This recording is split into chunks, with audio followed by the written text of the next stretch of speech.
In a dim-lit archive, dust motes swirl in the air like tiny galaxies. The silence is broken only by the whisper of paper as an ancient atlas is opened. Here, on yellowed parchment, the world takes on a shape that feels familiar, and yet alien. Europe, Africa, the Americas, drawn with the confident strokes of 16th century cartographers. But then the eye drifts east, past the Caspian Sea, beyond the Ural Mountains, and a name appears in sprawling inked letters: Tartaria. It is not a mere label scrawled across a blank expanse. The borders are deliberate, following rivers and mountain ranges, stitched together with subdivisions marked Great Tartary, Independent Tartary, Chinese Tartary, and Russian Tartary. Cities are plotted like jewels on a crown. Neighboring lands are shown with different shadings, as if to make clear that whatever this Tartaria was, it was its own domain, a dominion vast enough to rival any empire of its time. The consistency is startling. From French maps to Dutch engravings, from German prints to English nautical charts, Tartaria stretches in the same proportions, its reach spanning from the Caspian to the Pacific, from the icy tundra of Siberia to the mountains of Central Asia. These are not the careless doodles of explorers guessing at what lay beyond their known world. They are precise, confident, and repeated over centuries by independent hands. Yet, open a modern atlas, and the name is gone. Not faded, erased. Siberia, Mongolia, Kazakhstan, and other modern nations now occupy the space. The land has been divided, renamed, and absorbed into familiar geopolitical lines. The transformation is so complete that for many, the name Tartaria means nothing at all. Scholars in academic halls will tell you that Tartary was a catch-all term, a European convenience for the vast steppe inhabited by Turkic, Mongol, and other nomadic peoples. They'll explain that as geographic knowledge improved in the 18th and 19th centuries, the term simply fell out of use.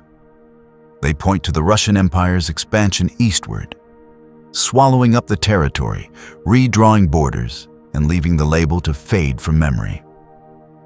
But the maps raise questions that this explanation struggles to settle. If Tartary was merely a vague placeholder, why were its borders drawn so sharply, its internal divisions marked so carefully? Why would rival cartographers, often working for competing nations, agree on these details for centuries, only for them all to disappear almost overnight in the 19th century? And why, in some cases, do maps from different corners of Europe seem to have been working from a common master template, as if someone had handed them the same blueprint of the world? Fringe researchers lean over these same maps with magnifying glasses and a different lens of interpretation. They note that the careful delineations suggest political boundaries, not vague unknowns. Some point to the ornate cartouches, decorative panels where cartographers included symbols and miniature scenes that depict fortified cities, ships with sails furled in harbors, and even devices that seem oddly advanced for the era. To them, these are not embellishments, but echoes of a civilization capable of shaping a vast portion of the world in its image.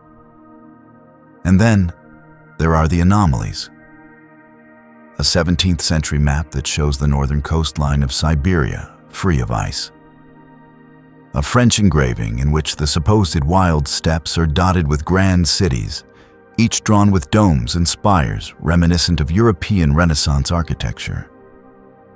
An English atlas where Tartaria's interior includes rivers that modern maps no longer record, their courses lost or buried. Scholarly debate emerges here, subtle but telling. Historians admit that early modern maps sometimes incorporated information from older, even ancient sources. Records whose origins remain obscure If Tartaria's outlines came from such a source, then whose knowledge were the cartographers using?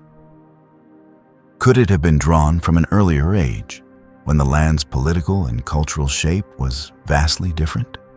Some whisper of a cartographic memory, maps that remember what people forget. In this theory, the presence of Tartaria on centuries of charts is a residue of a real political entity that, for reasons unknown, was wiped from the historical record. The erasure might have been as much a matter of policy as of the time, a coordinated decision to rename, reframe, and replace. And as with any erasure, the question becomes not just what was lost, but why. If the maps are telling the truth, then Tartaria was not a vague term, but the name of a sprawling, organized civilization. If the official explanation is correct, then the consistency across maps is a curiosity of shared error, a phantom geography kept alive by repetition until reality caught up and erased it. But standing in that archive, tracing the ink with your fingertip, you might wonder, is it possible for so many independent witnesses, cartographers, engravers, explorers, to have been so precisely wrong for so long? And if they were not wrong, if they were faithfully copying something real, then these maps are more than historical curiosities. They are perhaps the last surviving documents of a world that existed, flourished, and then vanished. Not conquered in the usual sense, not merely forgotten, but deliberately removed from the story we are told about our past.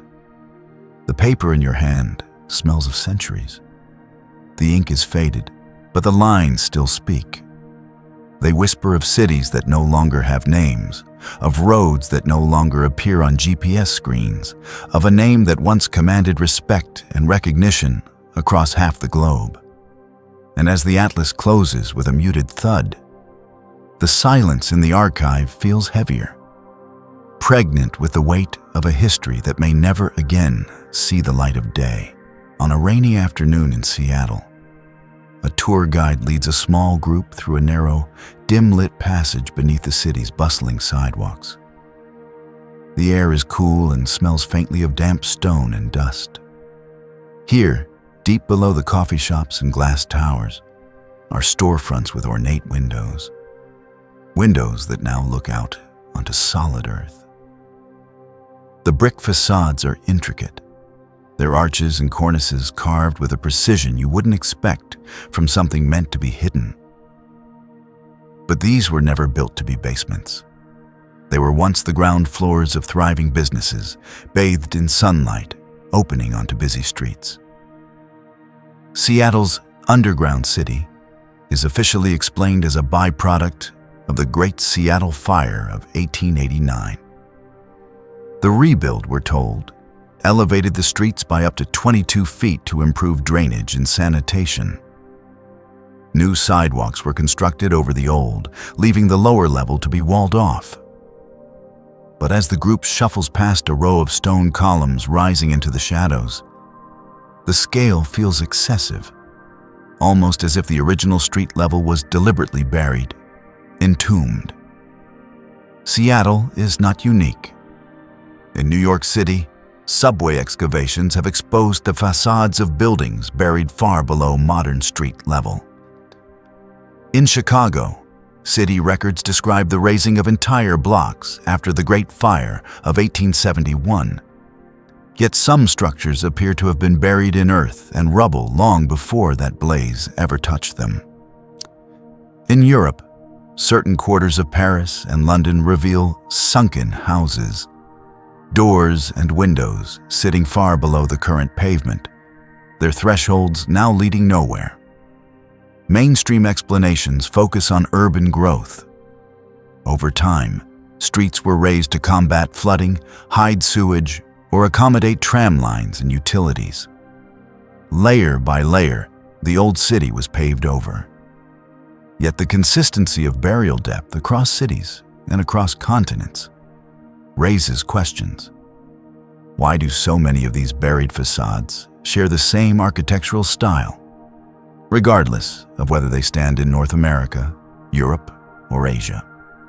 The repeating motifs, classical columns, domed roofs, ornate masonry, hint at a shared design language, as if all were branches of the same architectural tree. Fringe historians see these not as unrelated quirks of urban evolution, but as the visible tips of a global event. A cataclysm that deposited meters of earth over entire cities in a matter of days or hours. They point to photographs from the late 19th and early 20th centuries, showing work crews digging through thick layers of packed soil to expose buildings that appear fully intact. Glass still in their windows, paint still clinging to their trim. In these images, the surrounding earth looks undisturbed, as if it had always been there, until men with shovels pulled it away. What could cause such a thing? The mud flood hypothesis suggests liquefaction, a sudden loss of soil stability, often triggered by earthquakes, volcanic activity, or intense vibration. When soil behaves like a fluid, structures can sink into it, sometimes partially, sometimes entirely. In recorded history, this has happened on small scales. During the 1964 Alaska earthquake, entire neighborhoods settled into the ground. But here, proponents argue for a worldwide phenomenon in the mid to late 1800s, one powerful enough to leave a consistent burial depth from Seattle to St. Petersburg.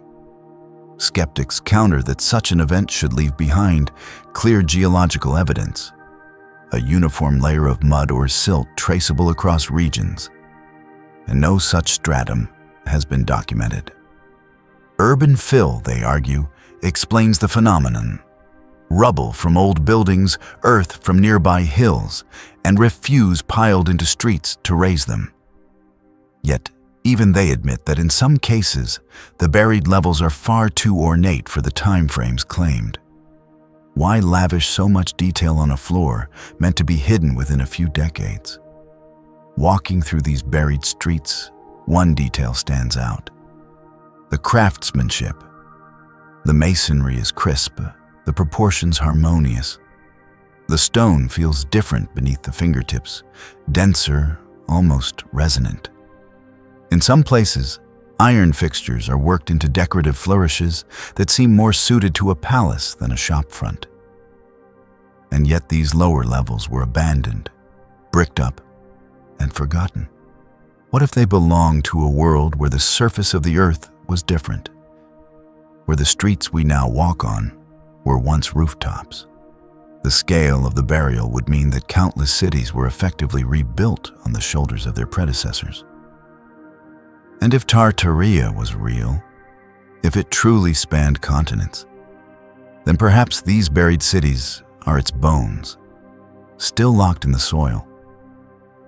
Scholarly uncertainty lingers even in official archaeology. Excavations in parts of Eastern Europe, Central Asia, and Siberia have unearthed layered settlements. One city built atop another, sometimes multiple times over. In most cases, centuries separate these layers. But what if, in the 19th century, the separation was measured in weeks or days? In Edinburgh, under the Royal Mile, an entire warren of rooms and alleys lies sealed away, known as Mary King's Close. Local lore says it was shut up during plague years, but the craftsmanship matches that of other buried cities far away. In Istanbul, the Byzantine-era Basilica Cistern still rests beneath modern streets, its marble columns rising from darkness, proof that cities beneath cities are not a fantasy, but a fact. The guide's lantern swings, casting shadows along the Seattle tunnel's damp walls. This, he says, was once the main street. You imagine sunlight pouring through those half-buried windows, the sound of carts on cobblestone, voices calling out over market stalls. And then, silence. The the street swallows itself. The world above builds anew, and the memory of what lies beneath fades until only the stones remember. Somewhere between the official explanations and the whispered theories lies an unsettling possibility that the ground under our feet hides more than utility lines and subway tracks. It might hide entire chapters of human history, chapters someone, somewhere, decided we would no longer read. And the buried streets wait in darkness, patient for the day they will see the sky again. It begins with a shiver underfoot, the kind that rattles crockery and makes chandeliers sway. But instead of the earth splitting or walls toppling, something stranger unfolds. The cobblestones, solid for decades, seem to heave and soften. Boots sink slightly into the ground. A horse's hooves splash, though there is no rain. Then, in seconds, the firm soil liquefies into a slow, sucking tide. That is how proponents of the mud flood imagine the moment. A global catastrophe that in the mid to late 1800s transformed entire cities into half-buried relics overnight. Unlike the watery torrents of biblical floods, this was a deluge of earth itself. Soil, clay, and silt destabilized into something that could flow and engulf. By morning, the street level had shifted upward by meters, and what was once the first floor of a building now opened into darkness. Mainstream science recognizes the phenomenon of liquefaction. In certain conditions, when waterlogged soil is shaken by an earthquake or subjected to intense vibration, it can lose its strength and behave like a fluid. Modern examples are rare but well documented. In 1964, an earthquake in Niigata, Japan, caused entire apartment blocks to tip and sink. In 2018, an earthquake in Palu, Indonesia, liquefied the ground so violently that entire neighborhoods slid away. But these are isolated, localized events. The mud flood hypothesis claims something far larger, a near simultaneous wave of liquefaction across continents. Evidence for such an event, believers say, is not found in a single sediment layer or a line in a geological survey. It's in the streetscapes themselves. Uniform burial depths of 8 to 20 feet in cities across the northern hemisphere, from St. Petersburg to San Francisco. It's in the photographs from the late 19th century that show workers excavating to reveal ornate facades with windows staring into dirt and doorways that lead into walls of packed earth. One such image, often circulated in fringe circles, shows a man standing in what should be a basement in Odessa, Ukraine. The basement has a grand arched entrance, plaster moldings, and tall windows, none of which seem designed for subterranean life. Above him, the current street level cuts across the second story. The earth outside those windows looks undisturbed, as if it had been there for centuries, except records show the building was only decades old when it was buried. Skeptics argue that these scenes are more mundane.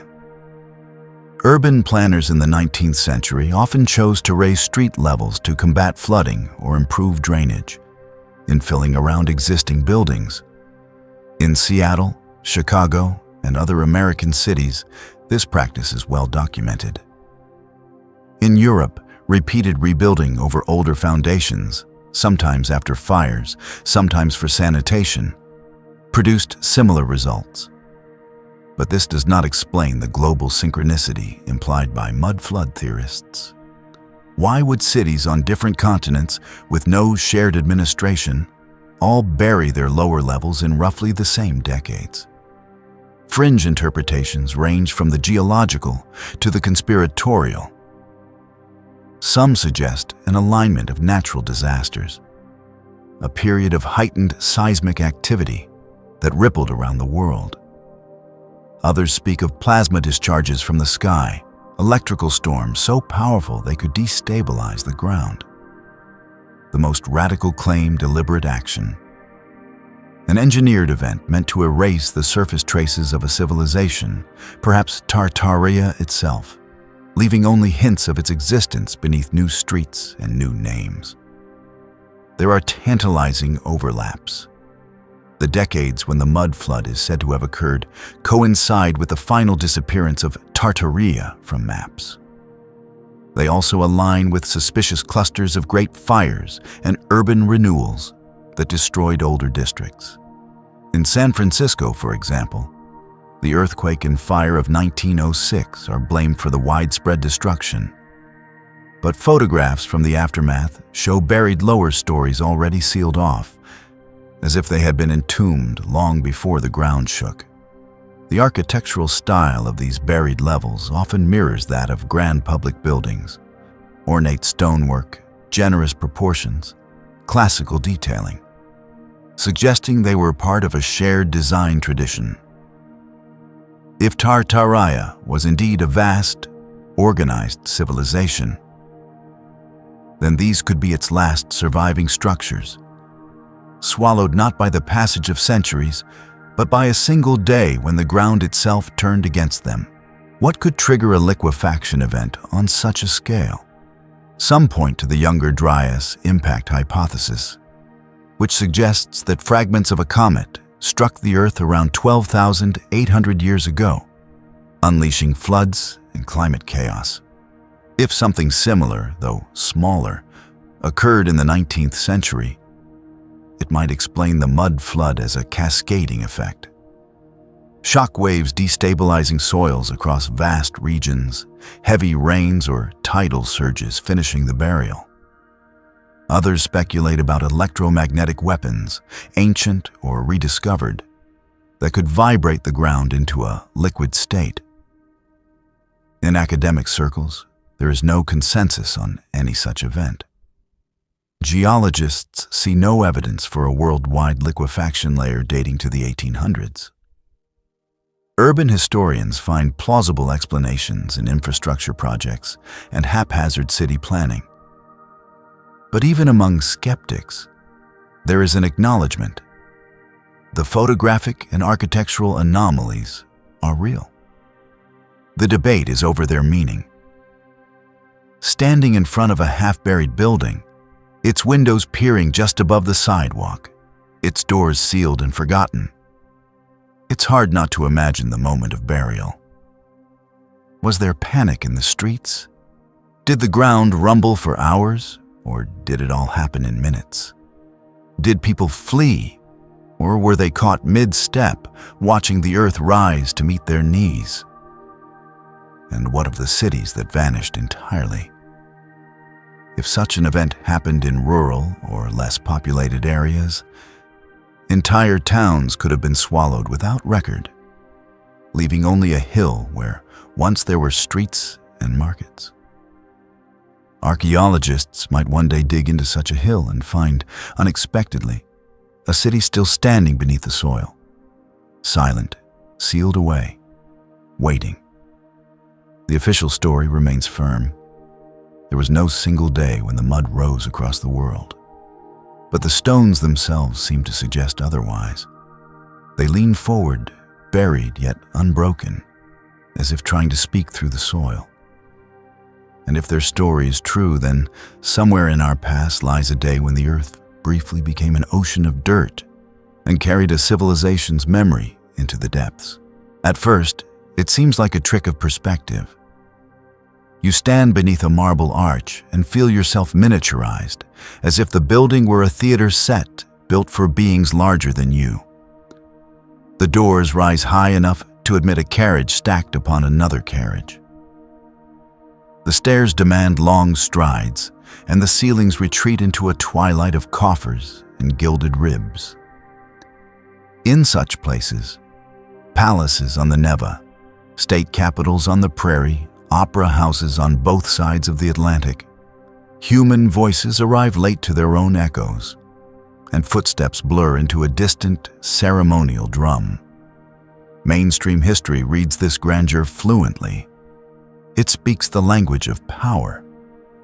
In the 18th and 19th centuries, rulers and republics alike embraced monumental styles, Baroque, neoclassical Beaux-Arts, to project authority, stability, and divine right translated into stone. St. Petersburg's Winter Palace presides like an ice-green brig on a frozen sea. The Iowa state capitol heaps domes upon colonnades as if a hill had erupted in gold. In Paris, domes, porticos, and paired columns turn government into choreography. In Washington and Buenos Aires, similar forms repeat. The grammar of empire made portable. Architects favored procession, grand staircases to slow the body, invert the gaze, make citizens look up. And yet, a question clings, like breath to glass. How did so many places, built in different decades and geographies, converge upon a scale that dwarfs daily life? Doors become portals. Windows become eyes set too high to see from. Vestibules stretch like railway halls without the trains. Practical explanations abound. Ventilation in an age of candles and coal. Public gatherings requiring space, acoustics for ceremony. But the repetition of excess hints at something else. A design instinct not merely to awe, but to accommodate. Fringe interpreters step through those doors and imagine a different user. They collect photographs of rooms where furniture appears oddly elevated. Chairs whose seats ride higher than knees, tables whose undersides seem to graze the waist. They focus on thresholds that would swallow a person and stair risers slightly deeper than a comfortable stride. They chart cathedrals and capitals and trading halls with similar anomalies and ask, for whom were these dimensions natural? The suggestion arrives with a hush. Perhaps the builders were taller or built for those who were. Giants, not as fairy tale antagonists, but as a demographic. Fewer in number, longer of limb, weaving their proportions into masonry. The tradition of giants lives everywhere. Titans of Greek memory, Nephilim in ancient texts, red-haired warriors in desert caves, colossal kings in Scandinavian sagas. Skepticism is automatic and warranted. Bones attributed to giants often resolve into misidentified animals or exaggerations in sensational newspapers. Height, when it soars, does so by pathology rather than population. Yet the architecture remains. It does not shrink beneath the scalpel of debunking. Its doors keep their altitude. Its stairways keep their reach. The buildings behave as if their primary client was not the routine human body, but a ceremony enacted by bodies larger or more burdened, armored, robed, enthroned, accompanied by standards and palanquins and layered choirs. Here the scholarly uncertainty grows interesting. Architectural historians concede that a city's scale of representation can outpace its daily ergonomics.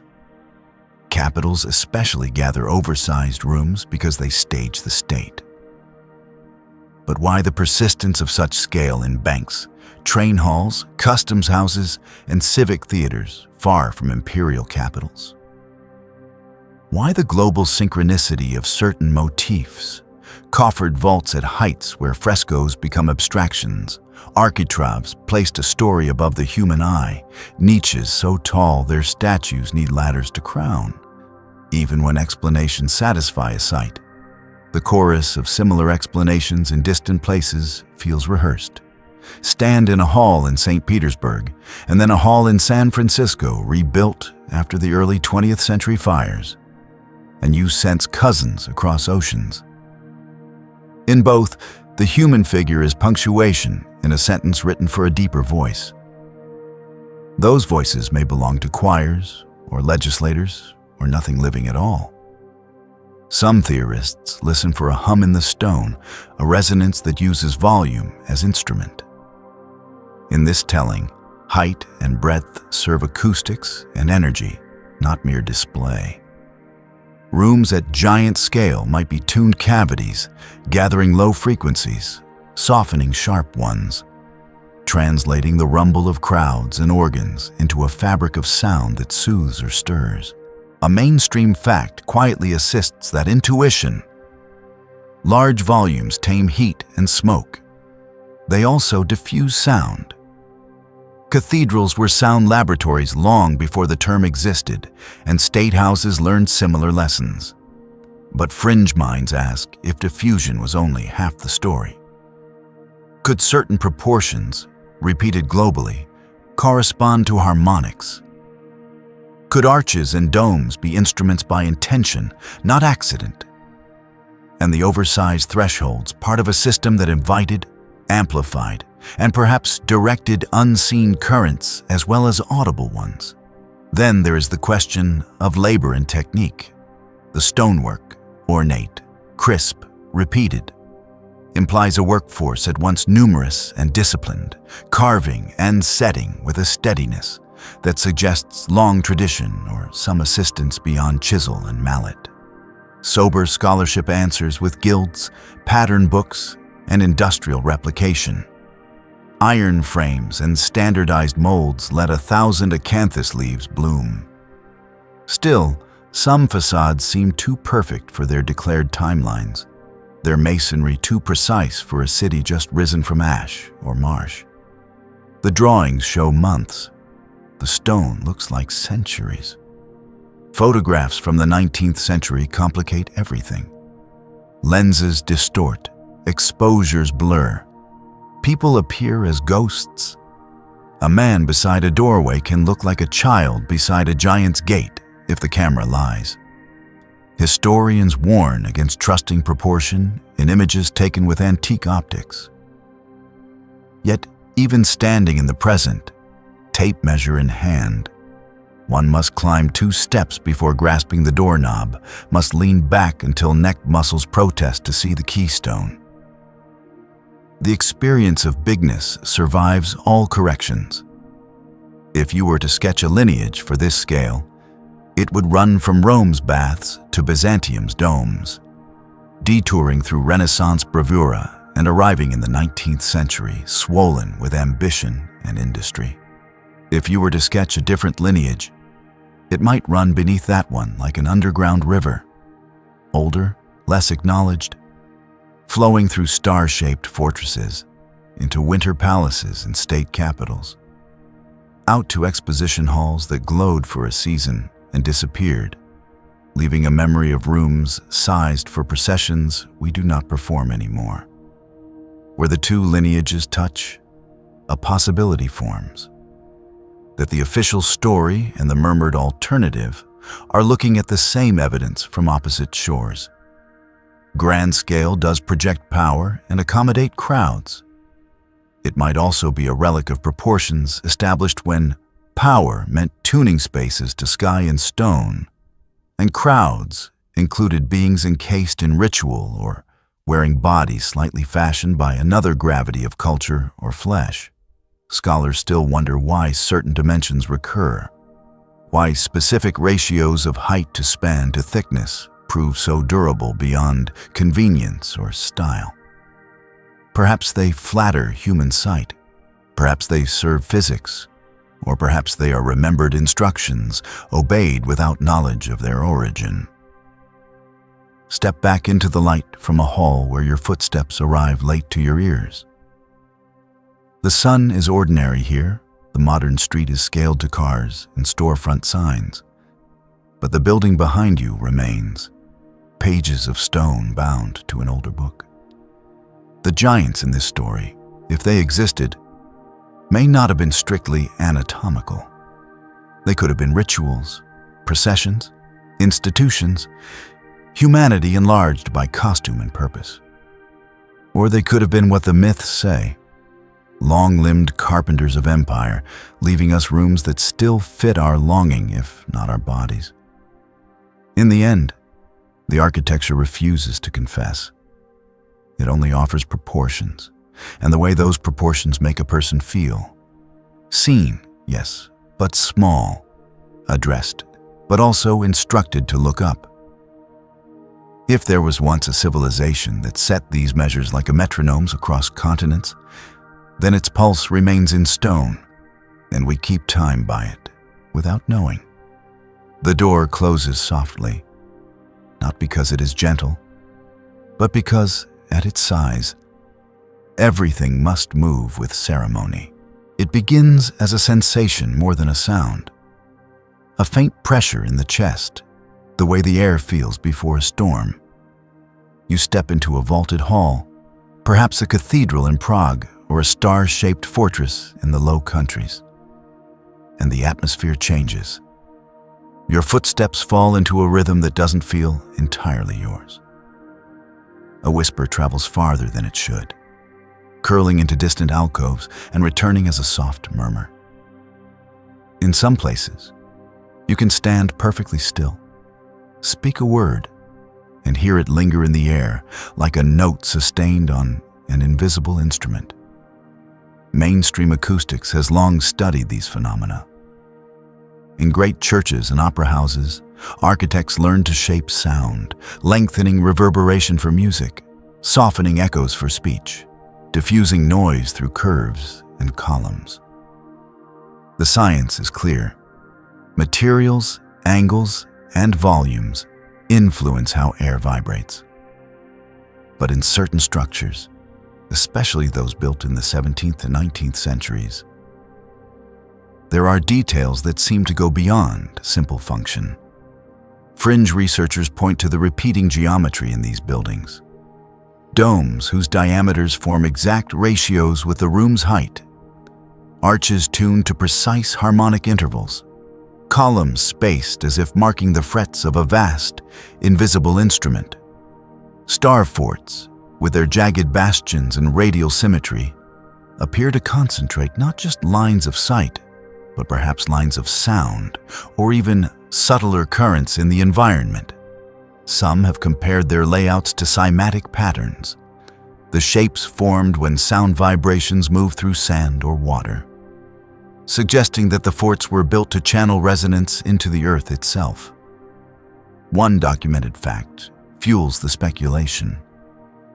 In places like Malta's Hal Saflieni Hypogeum, a prehistoric underground chamber, a man's voice at certain frequencies can cause the entire space to vibrate audibly. Visitors often describe sensations of dizziness or euphoria. This effect is measurable. Specific architectural forms can amplify low frequencies in ways that affect the human nervous system. Was it by accident or design? If Neolithic builders knew how to create such effects, might a later civilization, Tartaria perhaps, have refined it to a science? In some Tartarian-linked architecture, proponents claim to detect patterns that fit the theory. Domes whose curvature mirrors that of known resonance chambers. Massive metal fixtures in unexpected places, perhaps acting as tuning devices. Carvings that resemble waveforms, tucked into cornices and friezes. One fringe hypothesis holds that these buildings were not just places of worship or governance, but were engineered to manipulate vibration, whether to heal, to focus energy, or even to reduce the effort of construction itself. Scholars generally dismiss such ideas, attributing uniform proportions to stylistic fashion or the constraints of building materials. Resonance effects, they say, are side benefits of a design meant for grandeur and durability. Yet even they acknowledge that certain proportions, the golden ratio, for example, recur with uncanny regularity across centuries and cultures. These proportions don't just please the eye. They have measurable acoustic properties. The debate deepens when old accounts are examined. A 19th century visitor to the Kazan Cathedral in St. Petersburg. Petersburg wrote of hearing the choir as though the singers stood at every compass point around me. In another case, workers restoring a domed government hall in South America reported that hammer blows at certain spots on the wall sang back in deep, bell-like tones. In both instances, the effect was unplanned, or so the official story goes. Could it be that what we call ornament once served as instrumentation? A row of carved niches might have been tuned like organ pipes. A coffered ceiling could diffuse and shape frequencies. Even the choice of stone matters. Granite, for example, carries vibrations differently from limestone. If a civilization understood this well enough, it might design entire cities as vast, resonating networks, an invisible infrastructure of sound. And here the theories merge with the stranger edges of Tartarian lore. Some suggest that resonance was used to power machines, drawing energy from the environment much as a crystal radio draws signal from the air. Others imagine levitation. Stones lifted by sound tuned to their resonant frequency, made weightless long enough to slide into place. Modern experiments with ultrasonic waves have moved small objects in laboratory settings. Scaling up to hundreds of tons is far beyond our current technology, but perhaps not beyond someone else's. Of course, no direct evidence survives of such devices, if they ever existed. What we have are hints. Oversized metal rings set into stone floors, too large for practical lifting anchors. Vast, empty chambers beneath cathedrals with perfect acoustics, but no clear function. Architectural drawings from the 1800s showing complex cross-sections of domes with unexplained cavities. Standing inside one of these structures, you feel the hum. It's not in your ears, but in your bones. You notice that your breath slows, your voice takes on a richer tone. The stone seems to listen. Whether that is the product of intent or coincidence is a question no guidebook can answer. But if the builders of Tartaria knew how to shape stone to sing, then perhaps the hum you feel is not an echo from the past, but a note still playing, waiting for someone to hear its full melody. From the air, they look like flowers of stone, petals radiating from a central core, each bastion forming a perfect geometric point. Some are ringed by water, others by green earth, but all seem too precise to be accidents of terrain. Star forts, as modern historians call them, appear across Europe, Asia, the Americas, and even in remote coastal outposts where few would expect elaborate military architecture. The conventional explanation is straightforward. These were defensive structures, perfected during the Renaissance to withstand the age of gunpowder. The angular bastions eliminated blind spots, allowing defenders to fire along the fort's own walls and repel attackers from any direction. Built from the 15th to the 19th centuries, they were strategic masterpieces of their time, combining geometry with the physics of ballistics. Cities like Palmanova in Italy, Bourtange in the Netherlands, and Goryokaku in Japan remain textbook examples. Yet the deeper one looks, the stranger the pattern becomes. Why does the star-shaped design appear in places far removed from the European theaters where such tactics supposedly developed? Why are some of the most intricate examples in locations that never saw major artillery battles? And why do certain forts show signs of construction techniques or materials far in advance of their recorded era? Fringe researchers suspect these fortresses may predate their accepted timelines, perhaps inherited and repurposed rather than built from scratch. They note that many star forts are positioned with remarkable precision to cardinal directions, sometimes even aligned to solstices or other astronomical markers, features unnecessary for purely defensive purposes. In some cases, the layout mirrors geometric patterns found in ancient temples and earthworks thousands of years older than the Renaissance. Then there is the curious case of scale. Some star forts are massive enough to enclose entire towns, their ramparts stretching for kilometers. The effort required to move such volumes of earth and stone, particularly in remote or swampy regions, would have been monumental for the populations credited with building them. In certain locations, the surrounding terrain shows signs of extensive leveling or even terraforming, as if the fort was not merely set upon the land, but integrated into it, like the hub of a larger design. Maps add another layer to the mystery. Pre-20th century cartography sometimes depicts star-shaped structures in regions where no such fort exists today. Were these mapmakers inventing details for ornament? Or recording something that has since been erased?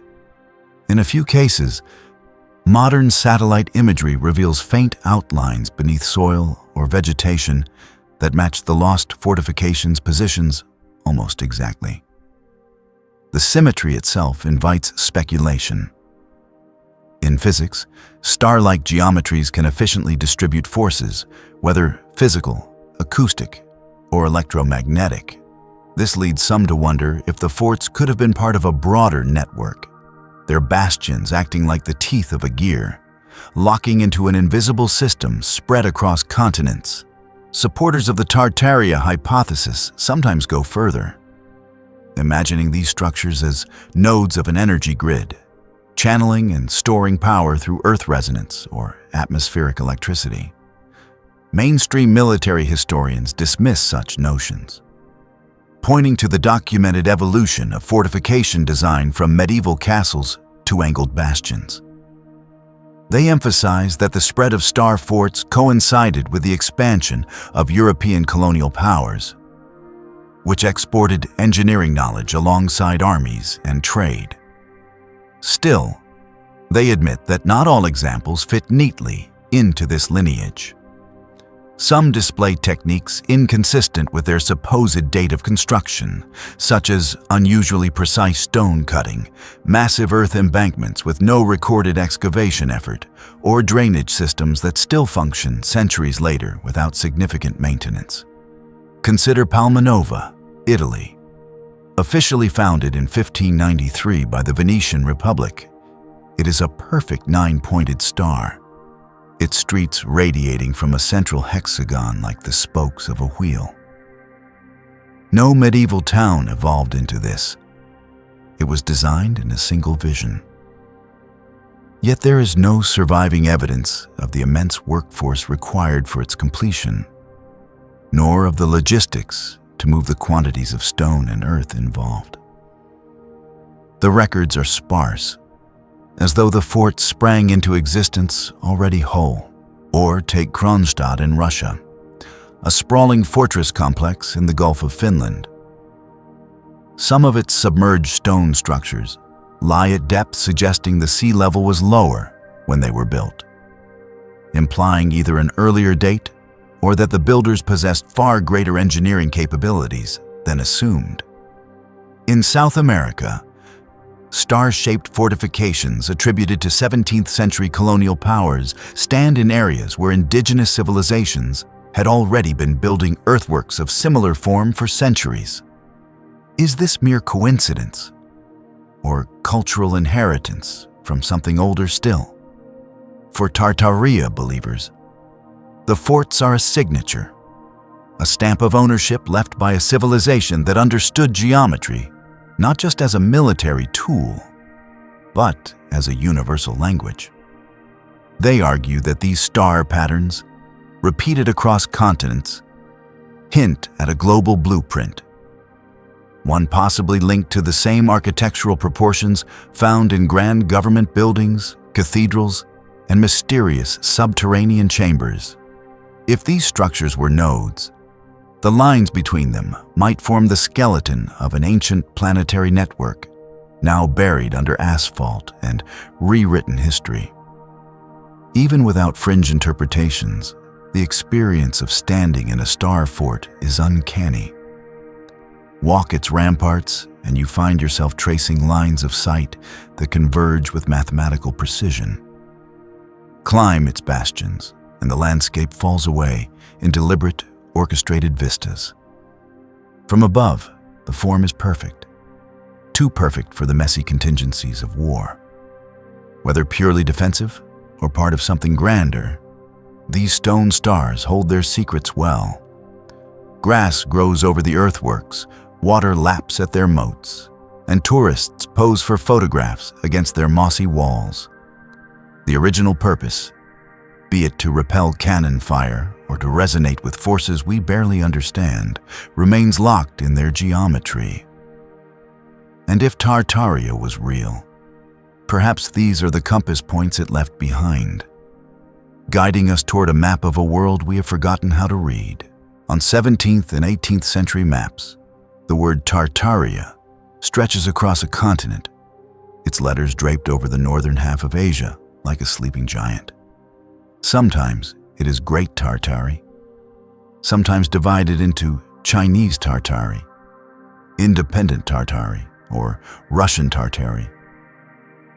The boundaries are loose, the colors shifting between cartographers, but the name is unmistakable. It is as if Europe, China, and the Islamic world all acknowledged a vast, ill-defined presence that occupied the heart of the world. And then, almost without ceremony, the name begins to vanish. By the mid-19th century, new atlases favor Siberia, Central Asia, or the specific territories of expanding empires. By the dawn of the 20th century, Tartaria has dissolved entirely, surviving only in antique maps and in the occasional use of Tatar to describe scattered ethnic groups. No treaties mark its end, no wars are labeled the conquest of Tartaria. It simply fades, as if erased not by victory, but by silence. Mainstream historians explain this as a cartographic evolution. Tartary, they say, was never a single polity, merely a European shorthand for the vast, little-known lands inhabited by nomadic peoples. As Russian exploration filled in the map's white spaces, the catch-all term lost its utility. What was once Great Tartary became provinces, oblasts, and republics. The blank labeled by ignorance was replaced by the precision of administration. Yet to those who study anomalies, the disappearance feels too neat. Why did the term persist for centuries if it had no real political meaning? Why did its erasure coincide with sweeping political, industrial, and urban changes across Eurasia? And why do so many 19th century accounts, in newspapers and travelogues, describe encounters with grand cities, unusual architecture, and advanced infrastructure in regions where, according to modern narratives, only primitive settlements should have existed? Some fringe researchers see in this erasure the shadow of a cover-up. If Tartaria was more than a label, if it was a coherent civilization with technology and culture that rivaled or surpassed its neighbors, then its disappearance might not be a simple matter of renaming. It could be an act of deliberate historical restructuring, replacing the memory of a unified empire with a patchwork of smaller identities, scattering its legacy so it could not be easily recognized. Maps themselves offer clues. Certain editions from the late 18th century show Tartaria's boundaries extending well into what we now call Alaska, linked by an unbroken landmass or ice bridge to Siberia. Others depict enormous inland seas in Central Asia that have since vanished or shrunk beyond recognition, such as the Aral and Caspian, drawn at proportions that suggest different shorelines. These could be cartographic errors, or they could be echoes of a geography altered by climate or catastrophe within living memory. Then there are the place names. Cities in modern Russia, Kazakhstan, Mongolia, and China bear names that seem to have no etymological root in the dominant languages of their regions, yet share similarities across vast distances. To some, this hints at a lingua franca once spoken across Tartaria's breadth, now surviving only in fragments. The timing of Tartaria's disappearance from maps is perhaps the most provocative detail. It overlaps with the so-called mud flood years, with the rapid industrialization of Russia, and with waves of architectural restoration in Europe and Asia that often involve demolishing older structures or burying their lower levels. It also coincides with the great expositions of the late 19th and early 20th centuries, temporary cities of astonishing architecture that were dismantled within months, leaving only photographs and blueprints. Fringe theorists sometimes link these events, suggesting that the expositions were not built from scratch, but were the final public displays of repurposed Tartarian architecture before it was hidden or destroyed. In this view, the maps did not so much mislabel a wilderness as record the final outlines of a fading empire. An empire whose name had to vanish so that its works could be reattributed to the nations that inherited them. Skeptics counter that this is romantic revisionism. The Tartaria of maps was always a construct of outsiders, a product of incomplete knowledge. The great cities described by travelers may have been embellished. The strange place-name survivals of earlier, smaller cultures absorbed into expanding empires. The beauty of the theory, they argue, is also its flaw. In a region so vast and varied, it is easy to weave a story from scattered anomalies. Still, the visual impact of the old maps is hard to shake. To see Tartaria written across the world's crown is to imagine a coherence where now there is none. A realm stretching from the gates of Europe to the shores of the Pacific. It suggests unity, reach, and perhaps a hidden narrative running parallel to the one we have been told. Today, those antique maps hang in collectors' studies or turn slowly under glass in museum exhibits, admired as works of art. Few pause to wonder about the act of naming and unnaming that shaped them. If Tartaria was merely a placeholder, it served its purpose for centuries. If it was something more, then its removal from the maps may mark not just the end of a label, but the closing of a chapter we no longer remember how to read. Somewhere, perhaps in an old archive or in a drawer in a forgotten library, there may be a map that marks the transition, the last to bear the word Tartaria, the first to replace it with something else. If found, it would be more than paper and ink. It would be a snapshot of the moment the world changed without anyone noticing. On 17th and 18th century maps, the word Tartaria stretches across a continent, its letters draped over the northern half of Asia like a sleeping giant. Sometimes it is Great Tartary, sometimes divided into Chinese Tartary, Independent Tartary, or Russian Tartary. The boundaries are loose, the colors shifting between cartographers, but the name is unmistakable.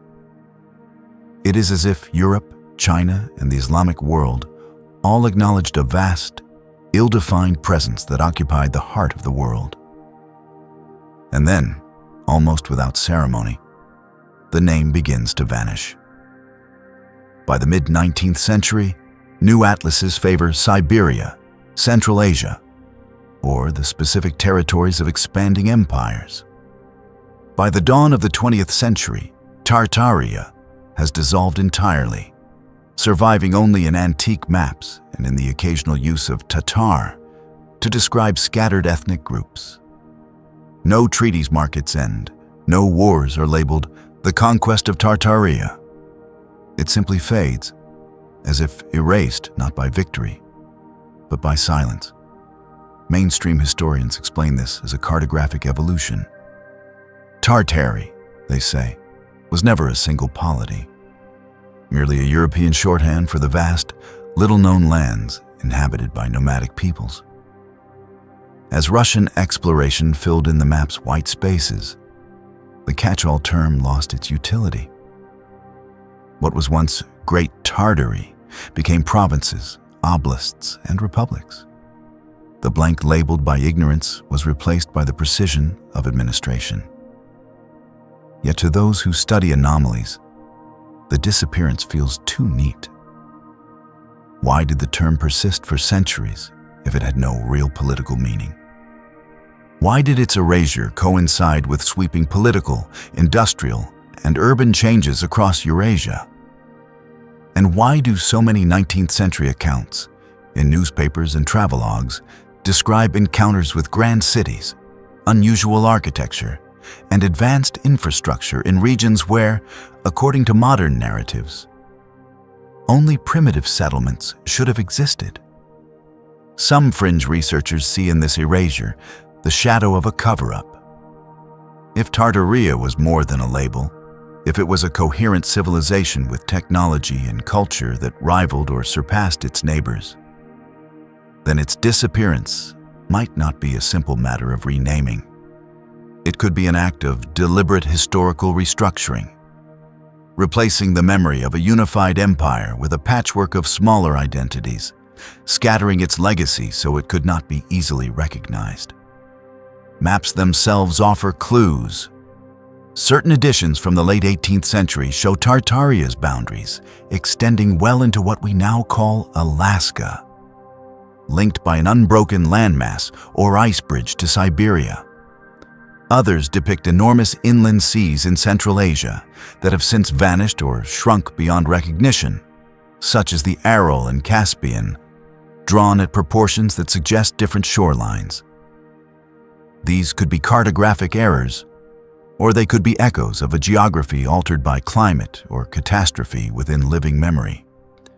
Then there are the place names.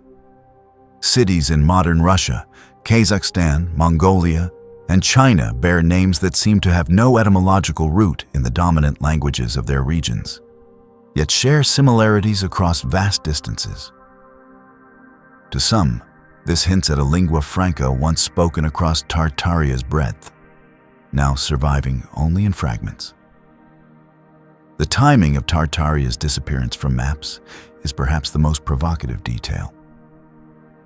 It overlaps with the so-called mud flood years, with the rapid industrialization of Russia, and with waves of architectural restoration in Europe and Asia that often involve demolishing older structures or burying their lower levels. It also coincides with the great expositions of the late 19th and early 20th centuries, temporary cities of astonishing architecture that were dismantled within months, leaving only photographs and blueprints. Fringe theorists sometimes link these events, suggesting that the expositions were not built from scratch, but were the final public displays of repurposed Tartarian architecture before it was hidden or destroyed. In this view, the maps did not so much mislabel a wilderness as record the final outlines of a fading empire. An empire whose name had to vanish so that its works could be reattributed to the nations that inherited them. Skeptics counter that this is romantic revisionism. The Tartaria of maps was always a construct of outsiders, a product of incomplete knowledge. The great cities described by travelers may have been embellished. The strange place-name survivals of earlier smaller cultures absorbed into expanding empires. The beauty of the theory, they argue, is also its flaw. In a region so vast and varied, it is easy to weave a story from scattered anomalies. Skeptics attribute these impressions to confirmation bias, the tendency to see patterns where none exist. A set of architectural coincidences, a lack of photographic context, and the romantic lure of a hidden catastrophe can combine to create a compelling but misleading narrative. Still, the mud flood hypothesis has a peculiar staying power because it invites the same haunting question. If the ground itself rose overnight, what lies beneath our streets now? For those who believe in a connection to Tartaria, the mud flood is the key to the cover-up. A single disaster could have destroyed infrastructure, technology, and entire populations, leaving behind only the skeletons of cities, quickly repurposed by those who came after. By raising the ground level, the inheritors could both conceal and stabilize these remnants, creating a new history atop the ruins. Walk any old city with this in mind, and you will start to notice the signs. Half-buried arches, bricked-over windows below the sidewalk, doors that now open onto nothing but earth. Each could have a mundane explanation, or each could be a whisper from a buried world, the surface of which we walk without ever knowing what sleeps below. If the mud flood did happen, it would be one of the most profound resets in human history. A moment when the past was literally buried and the future rebuilt on its back.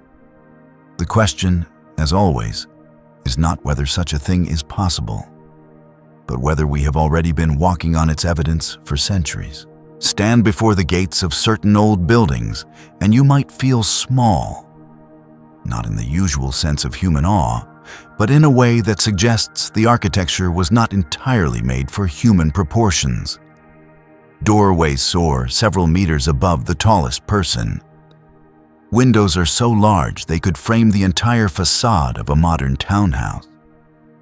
Staircases stretch in shallow, sweeping ascents, as though the stride they were built for was longer, heavier, more deliberate. Mainstream history explains this as a matter of style and prestige. In the 18th and 19th centuries, monumental architecture was a language of power. Vast arches and towering doors impressed visitors and symbolized the authority of church, state, or empire.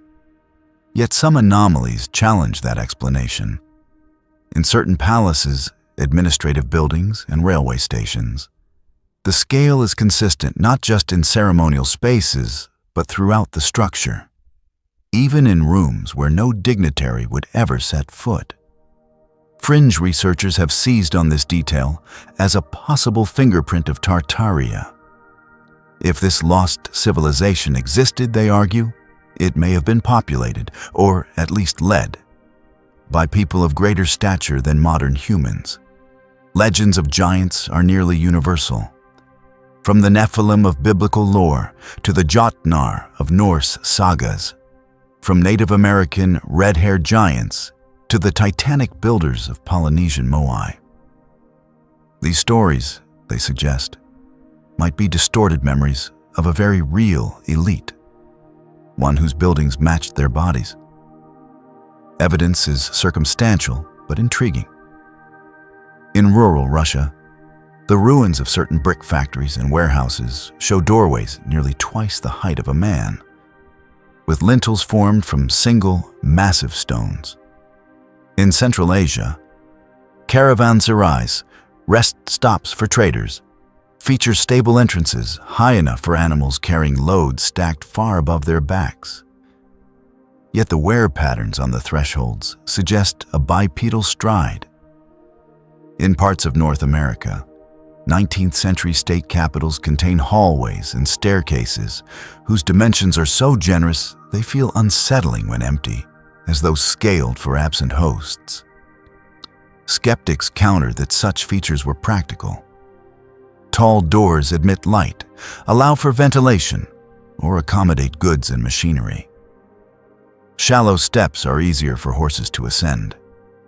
Windows in pre-electric days needed to be large to brighten interior spaces.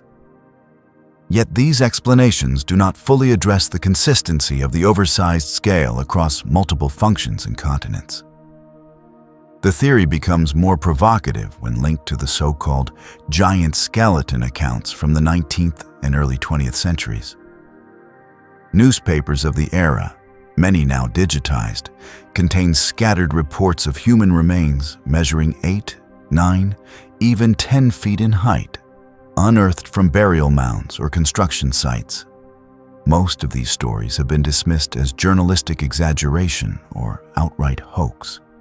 Still, their frequency and their geographic spread intrigue those who suspect a deeper pattern. What if these bones were remnants of Tartaria's rulers or builders? If so, the architecture would make sense, not as mere grandeur, but as ergonomics. A 3-meter-tall person would find modern doorways cramped, modern ceilings oppressive.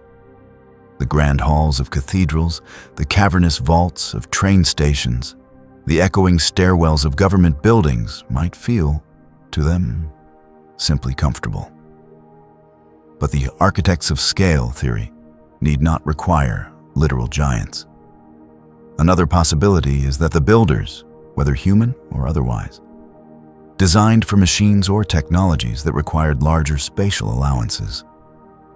Imagine construction cranes or transport vehicles integrated into daily life, moving through interior spaces as easily as people. In that case, oversized arches and corridors could have been infrastructure, not ornament. Some Tartaria researchers even merge this with the resonance hypothesis.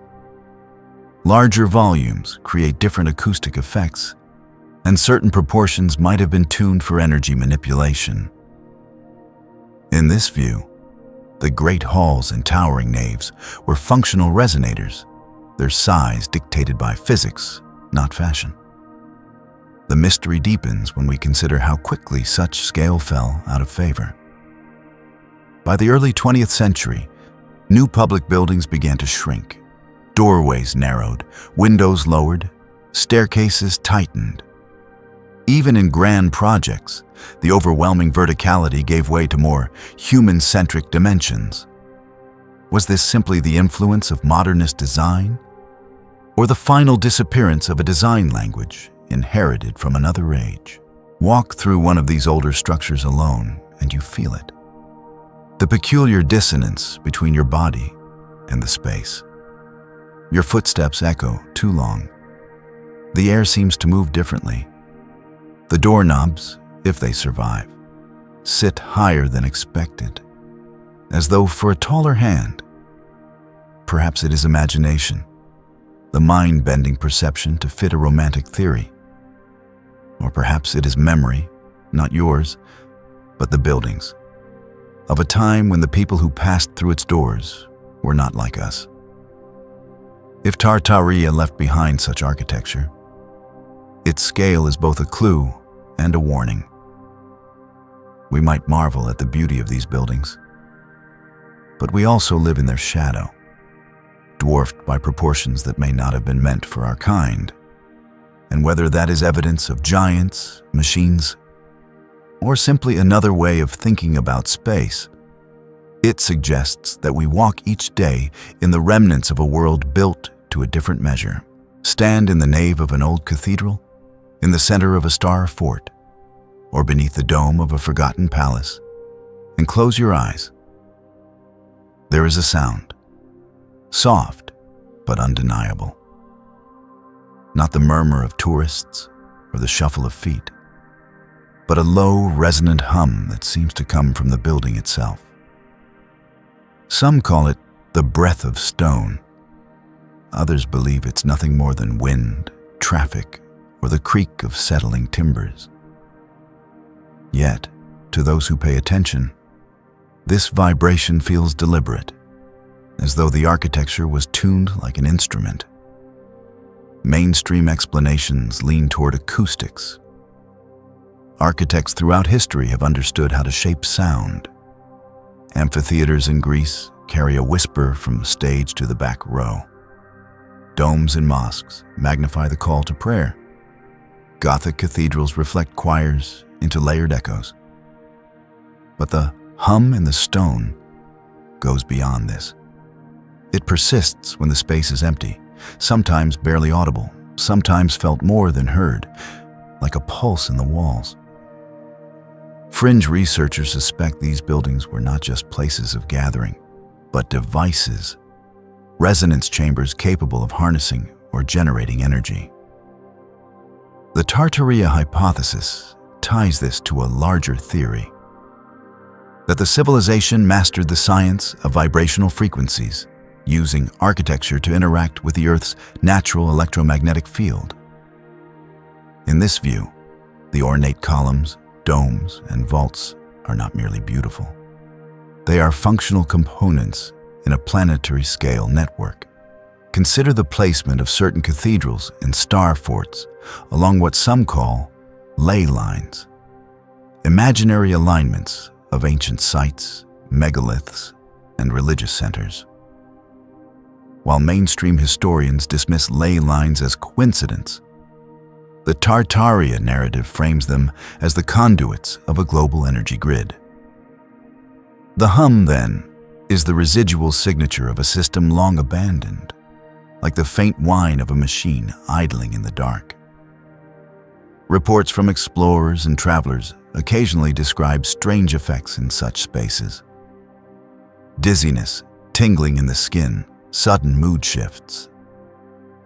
In some domed halls, a person speaking at a precise spot can hear their voice amplified in a way no other position allows. In others, a barely audible tone emerges when the wind strikes the structure from a certain direction. Mainstream physics does offer partial explanations. Stone and metal structures can resonate when subjected to external vibrations, wind, traffic, seismic tremors.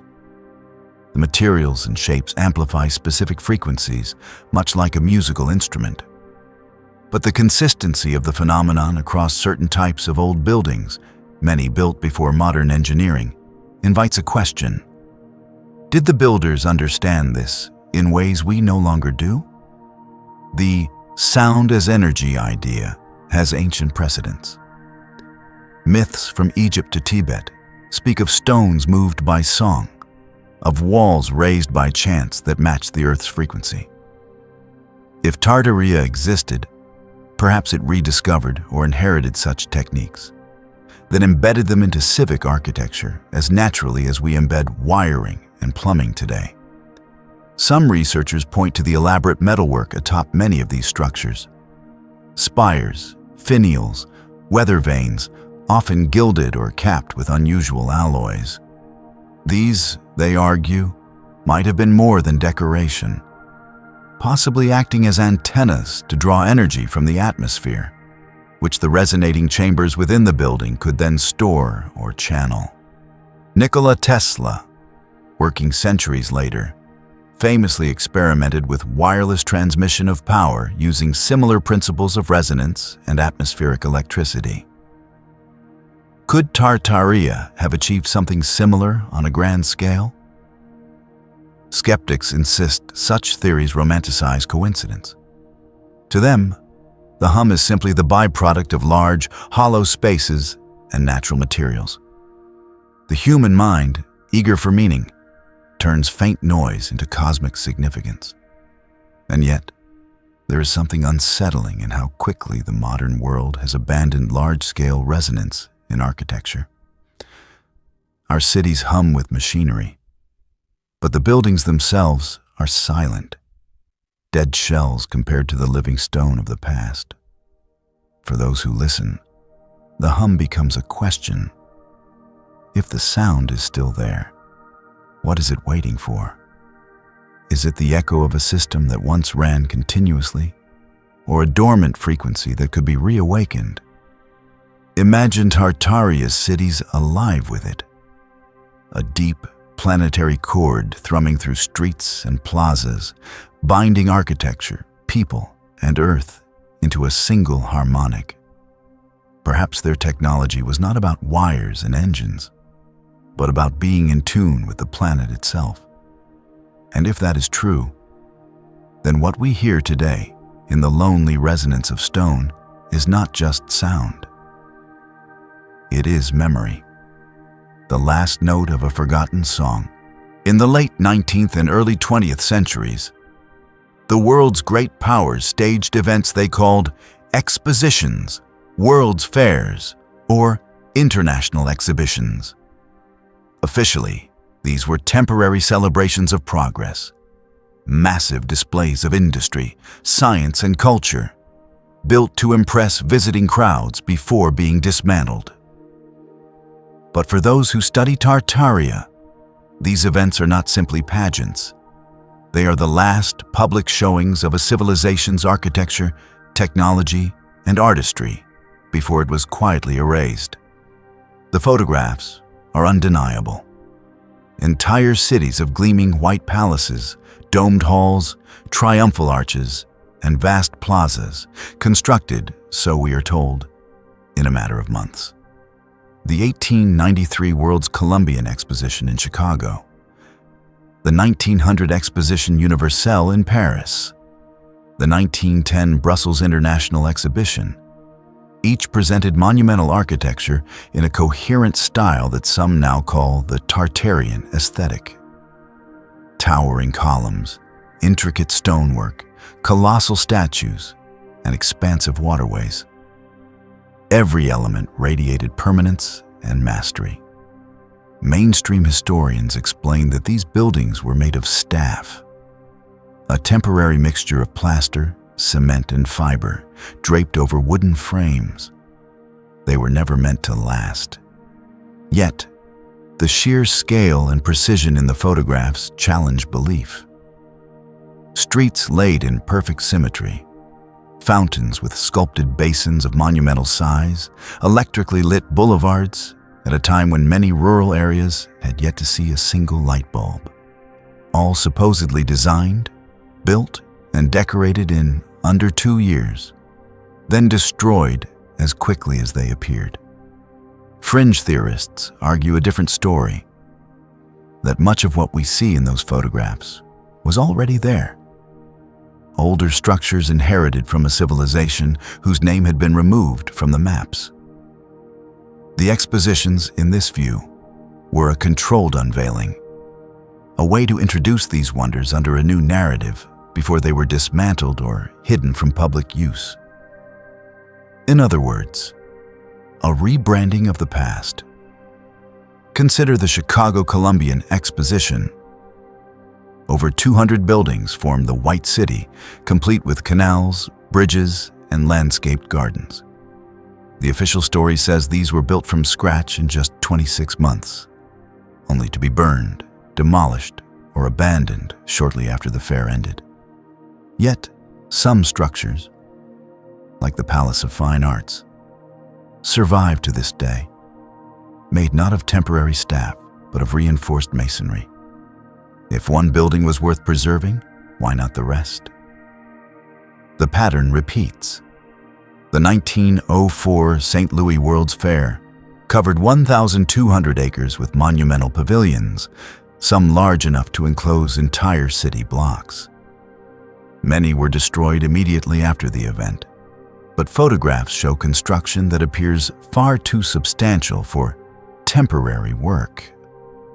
Some theorists claim these were repurposed Tartarian buildings, stripped of their original meaning, displayed to the public under the banner of modern progress, and then removed to prevent further questions.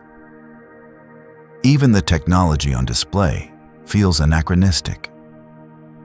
At the 1900 Paris Exposition, moving sidewalks carried visitors across the grounds. In 1910 Brussels, entire tram systems operated solely for the fair.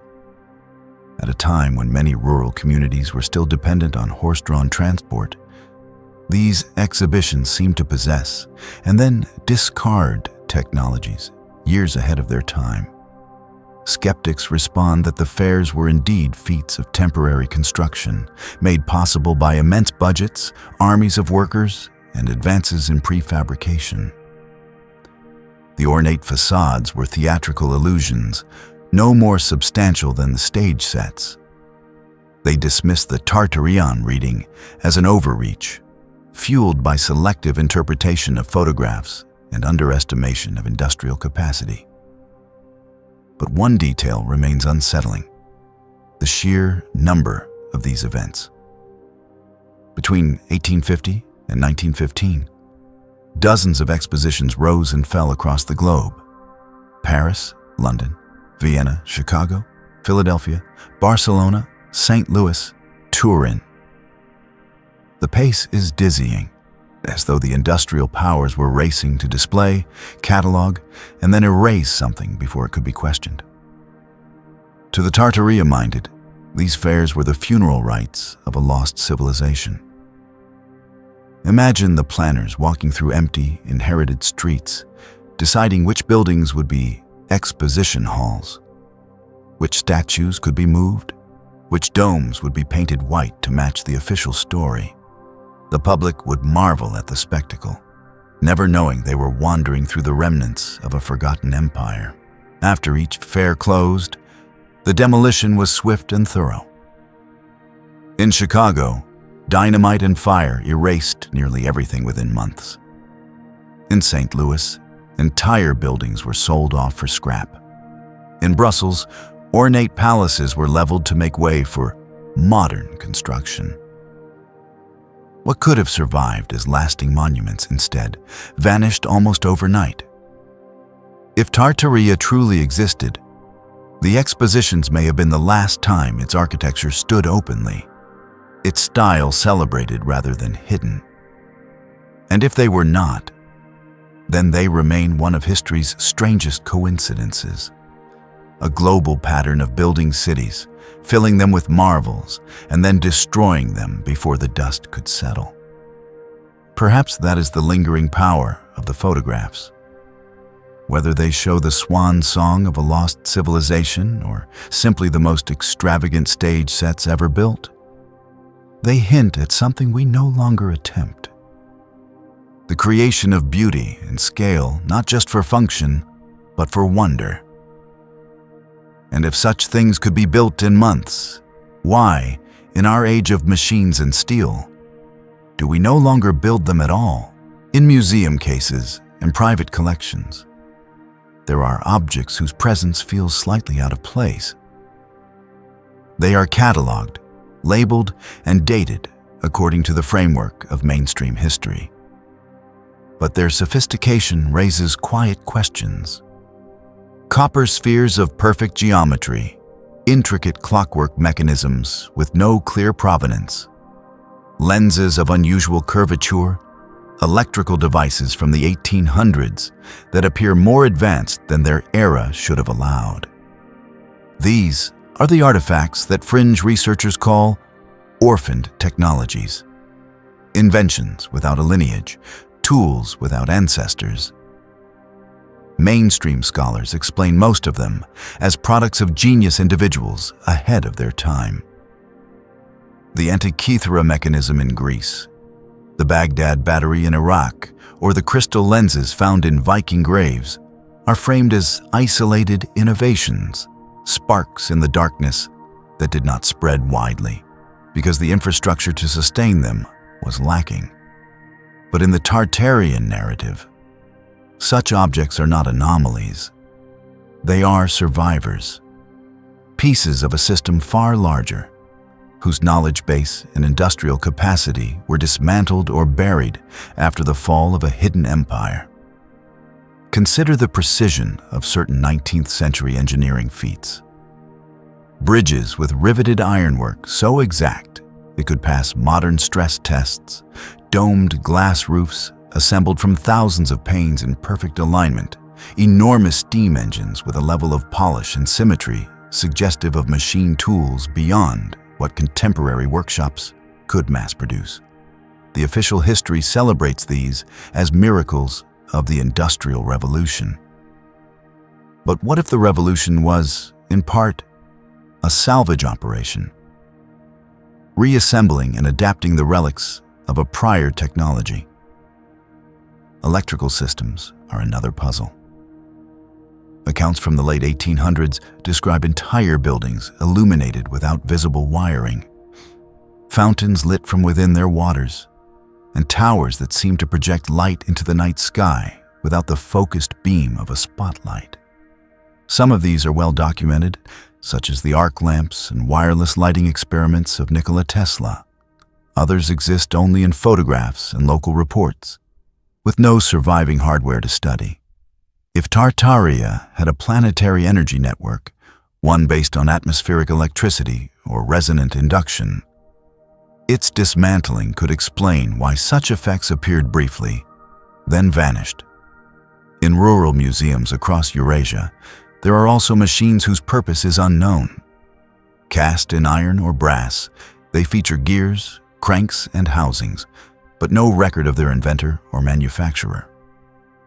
Without context, curators guess: farm equipment, experimental device, artisan's tool. Yet the metalwork often shows a uniformity and precision hinting at advanced foundry techniques. The Tartarian hypothesis suggests these were fragments of standardized technology, mass-produced in factories that have since disappeared from the record. The same pattern appears in transportation. Photographs from the 19th century show electric trams running in cities that supposedly had no power plants, pneumatic tube systems moving mail and goods through miles of underground tunnels, even elevated railways constructed in periods when, according to official accounts, the supporting steel industry was still in its infancy. The infrastructure, in many cases, was later dismantled or replaced with slower, less efficient systems. Skeptics point out that human innovation is full of false starts. Technologies invented, deployed, and abandoned when they proved impractical or too costly. They argue that seeing these as Tartarian relics is like assuming the Concorde supersonic jet or the Saturn V rocket must have come from a lost civilization simply because we no longer build them.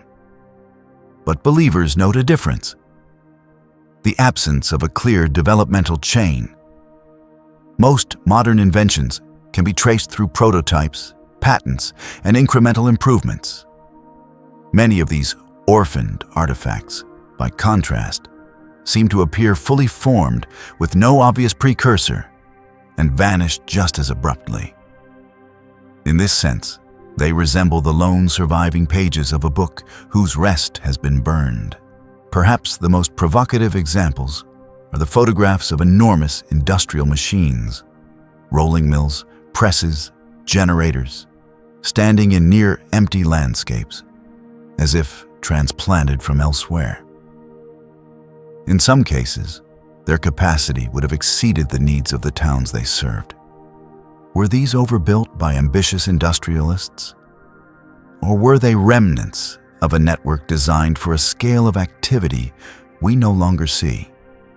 If Tartaria truly existed, then these technologies might be its fingerprints. Too scattered to prove the whole picture, but too strange to ignore.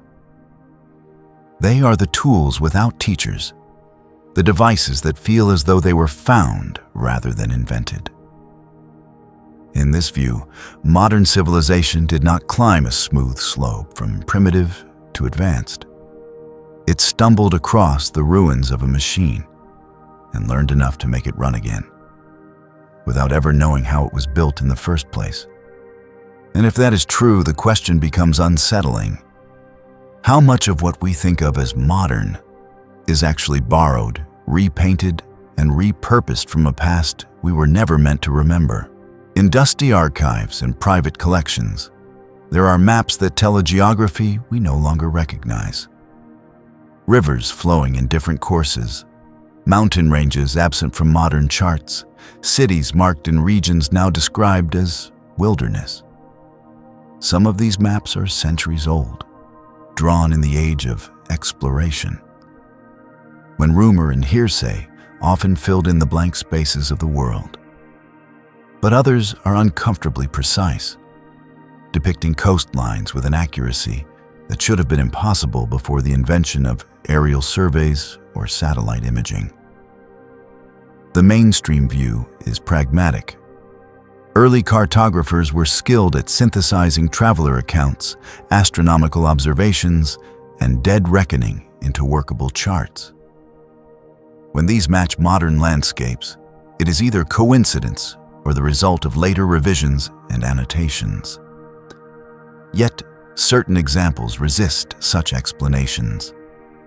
The 16th century Piri Reis map famously shows parts of South America and Antarctica with surprising accuracy, even suggesting an ice-free Antarctic coast. The Orphaned map of 1531 does the same. If correct, these images would imply a knowledge of the continent before it was officially discovered, and before its ice cover was thought to be permanent. For those who believe in Tartaria, such maps are not anomalies, but survivors from a global survey network. A civilization with the means to chart the Earth in its entirety. In this view, the explorers of the Renaissance were not mapping the unknown, but copying, fragment by fragment, the records of an older world. The mystery deepens when we see names on these maps that no longer appear in any modern atlas. Tartaria itself sprawls across much of Eurasia in charts from the 1500s through the early 1800s, sometimes labeled Great Tartary, sometimes Independent Tartary or Chinese Tartary. Its borders shift, but its presence is consistent, a vast landmass encompassing Siberia, Central Asia, and parts of Eastern Europe. In modern histories, this is explained as a vague term used by Europeans to describe the territories of various nomadic groups. But in the Tartarian narrative, it is the last cartographic acknowledgement of an organized, unified civilization, erased not by conquest, but by reclassification. There are also maps with symbols that suggest lost infrastructure. Long, straight lines crossing continents labeled with no clear explanation.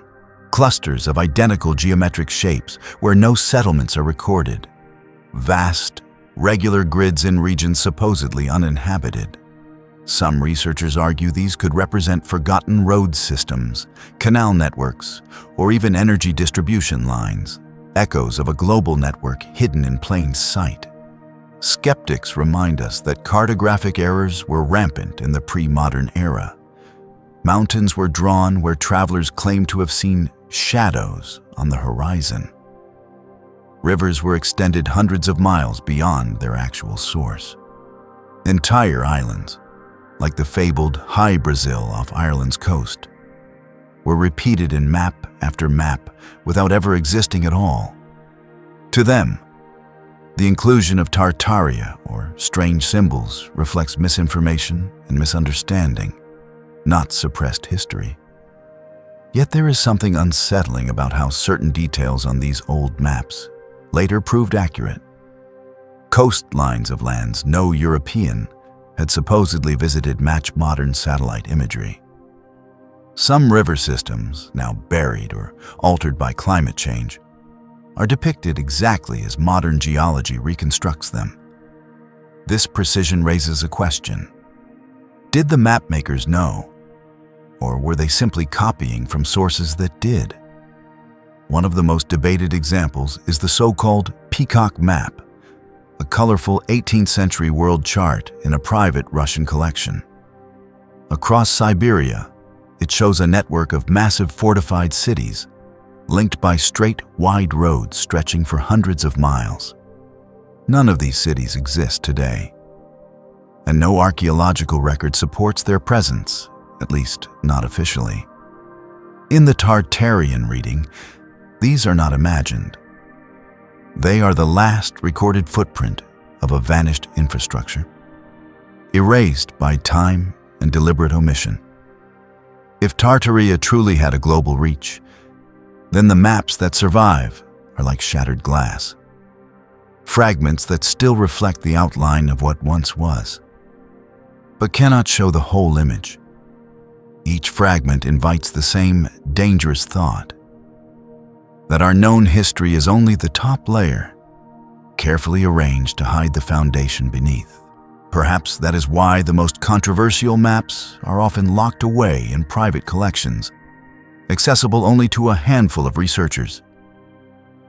If their provenance cannot be verified, their anomalies cannot be officially explained away. And their quiet defiance against the established timeline remains intact. If one day all these fragments were brought together, every chart, every coastline, every impossible detail, we might see a map of a world that feels eerily familiar, yet impossibly different. A world where Tartaria was not a myth, but a place you could stand upon, mark with a compass, and call home. In the official timeline, the great floods of history belong to the deep past. mythic waters that swallowed cities long before recorded civilization. The Sumerians wrote of a deluge sent by the gods. The Bible tells of Noah. Nearly every culture, from the Aboriginal Australians to the Maya, has its own flood story. Mainstream science ties these to the end of the last ice age, when melting glaciers sent oceans surging. But in the Tartaria narrative, there is a different flood, one not 10,000 years ago, but little more than 2 centuries past. It is called the Mud Flood. Photographs from the 19th and early 20th centuries show buildings with ground floors buried beneath several feet of earth, windows half submerged, doors leading into walls of packed soil. In city after city, St. Petersburg, Paris, Boston, Melbourne, there are records of street lowering or excavation that reveal entire lower levels, often still containing decorated facades and intact rooms. Officially, these are explained as the result of gradual street-level changes over decades, or the byproduct of construction debris piling up as cities modernized. Yet, for believers in Tartaria, the evidence suggests something more sudden. They imagine a cataclysm that swept across continents, depositing meters of mud and silt in urban centers, burying much of the old world's infrastructure in a matter of days. The photographs of workers digging out ornate doorways and uncovering buried windows are seen not as urban renewal, but as the first steps in uncovering a global disaster. What could cause such an event? Theories vary. Some point to massive earthquakes triggering landslides and liquefaction, turning solid ground into a tidal wave of mud. Others suggest a sudden pole shift or cometary encounter that unleashed catastrophic weather. Still others whisper of a man-made cataclysm, a weapon or technology gone wrong, unleashed by the very civilization it destroyed. The late flood theory ties into another puzzle. Why so many cities in the 1800s undertook massive reconstruction within a few short decades? In Europe, the great boulevards of Paris replaced older, narrower streets under Baron Haussmann's reforms in the mid-19th centuries. A project that involved tearing down vast swaths of existing buildings. In the United States, cities like Chicago and Seattle literally raised their streets by several feet, building new entrances on what had been upper floors.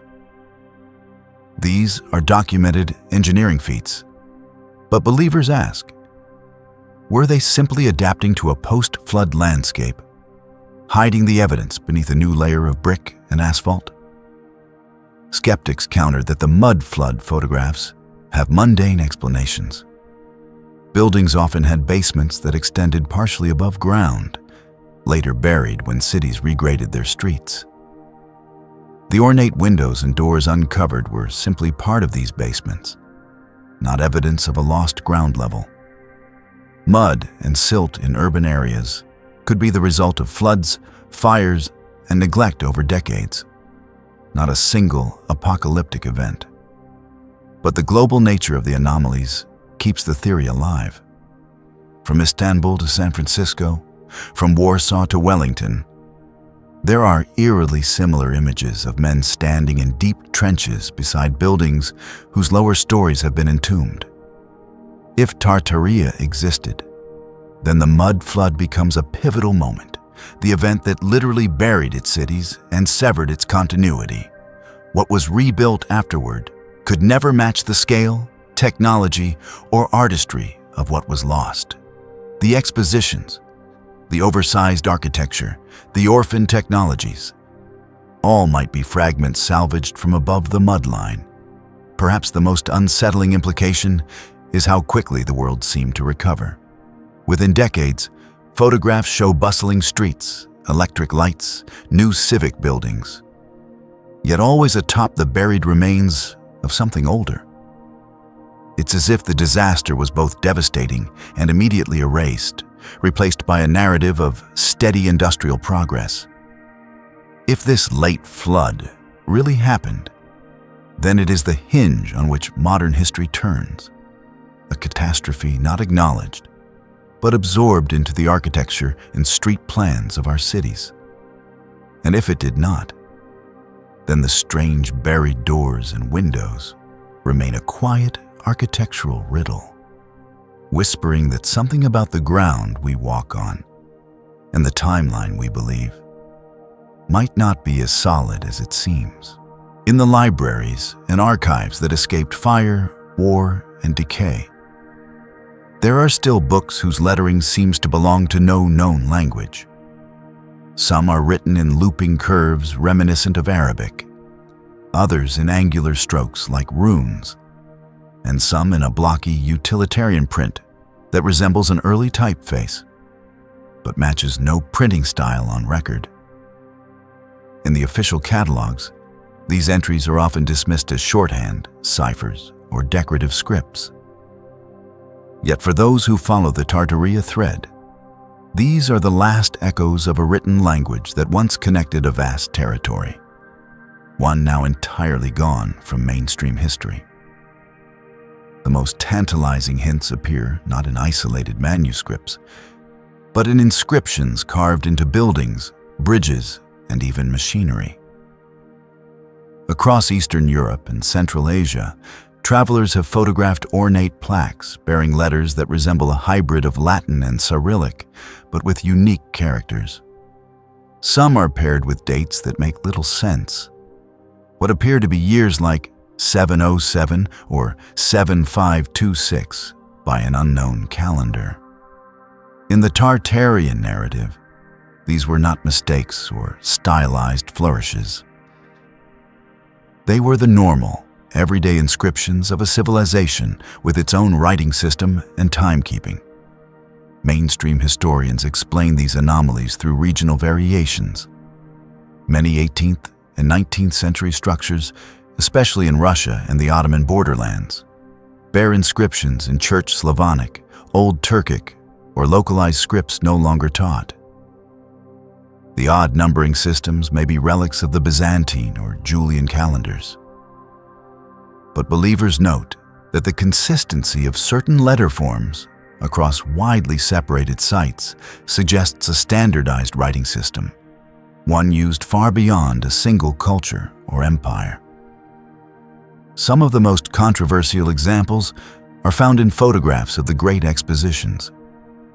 On arches, domes, and machinery, banners appear with text in this unknown script, words not in French, English, or the host nation's tongue.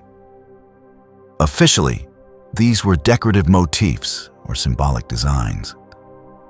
But the Tartaria interpretation is that the organizers were reusing existing structures and devices, some of which still bore their original inscriptions in the lost language.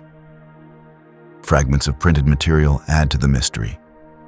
In private collections, there are newspapers, pamphlets, and technical manuals in which half the text appears in standard European languages, and the other half in a script no typographer can identify. The style suggests mechanical typesetting, which would imply an entire industry of printing presses capable of producing books in this now vanished tongue. If real, such a system could not have disappeared without deliberate suppression. Skeptics argue that this is simply a case of enthusiasts misidentifying obscure alphabets. They point to the sheer variety of scripts used in Eurasia during the 18th and 19th centuries. Mongolian vertical script, Georgian, Armenian, Glagolitic, and others, many of which would be unrecognizable to the average modern reader. Without formal linguistic analysis, they say, claims of a Tartarian script are no more than romantic conjecture. Yet, one thing is difficult to dismiss: the abrupt disappearance.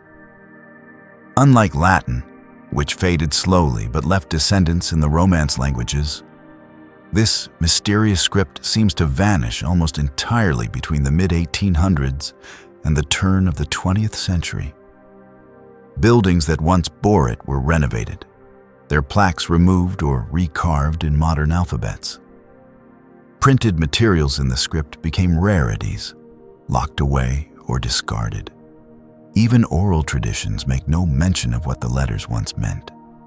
If Tartaria truly existed, then the loss of its writing system would have been one of the final steps in erasing it from human memory. Without the script, even those who stumbled upon its books or inscriptions would be unable to read its laws, histories, or technical manuals. The knowledge encoded in its letters, how to operate its machines, maintain its infrastructure, or navigate its mapped world, would be as inaccessible as the inner workings of a sealed vault. And perhaps that is the most haunting thought, that somewhere, in a forgotten storeroom or beneath the dust of an abandoned library, there are complete records of Tartaria's history, waiting in plain sight. But without the key to their language, they remain nothing more than patterns on a page, meaning lost, voices silenced, a civilization turned to rumor. The wind down comes slowly here. Imagine running your fingers over a carved stone, feeling the grooves of letters no one alive can read. You are touching both the past and its deliberate absence. Whether these marks belong to Tartaria or to some other lost chapter of human history, they carry the same message. That forgetting can be engineered, and that erasure can be as complete as death. The script may have vanished, the cities may be gone, but the questions remain, lingering like the hum in the stone, waiting for a voice to speak them back into being. And until that happens, Tartaria, real or imagined, will remain where it has always been, just out of reach, in the space between what is recorded and what is remembered.